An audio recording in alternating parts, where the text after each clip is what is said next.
know 2020 and 2021 as the years of the great imponderables. We seem to know as much about the new coronavirus and the COVID-19 pandemic as much we don't know about it. And its effects, of course, are also on the human body. It's been difficult to figure out by scientists, healthcare professionals, what exactly happens when the coronavirus infects us. Lots of the things that we thought we knew are still coming unpacked. So, ever since the virus has broken out, what is the most common word that we have used in our conversations, emails, or in even news reportage? It's uncertainty. And journalism, so therefore, during this time has been tough and hard fought to say the least. While submissions to peer-reviewed journals have increased, there's been a tsunami of papers, new findings coming in every day around the virus and the COVID-19 disease itself. And preprints, of course, have been published at a never before rate. So it has always been a challenge to keep up with the new information that is coming in and the huge, as I said, tsunami of data around science and health, and of course healthcare around the virus and the disease.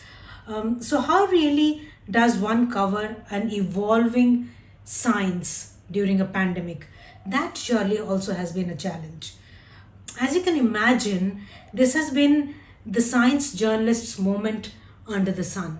And for journalists from most other beats, such as political journalists, economic, even sports, they have been all handling science pieces in resource poor newsrooms. So, what better a time than this to reinforce the need for trained science and data journalists in our newsrooms? After vaccines and the virulence of the novel coronavirus, if anything has been under the spotlight or has impacted people's life directly during the pandemic, it has been data, the ever evolving and humongous amount of data. Data in terms of numbers, figures, models, projections, estimates, curves. These have, evoked both hope and despair in equal measure in the last few months in our lives.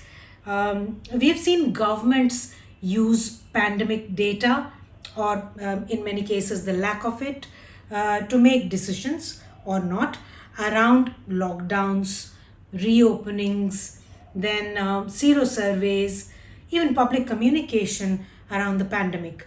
Many times they were not informed by the right kind of data that we've seen.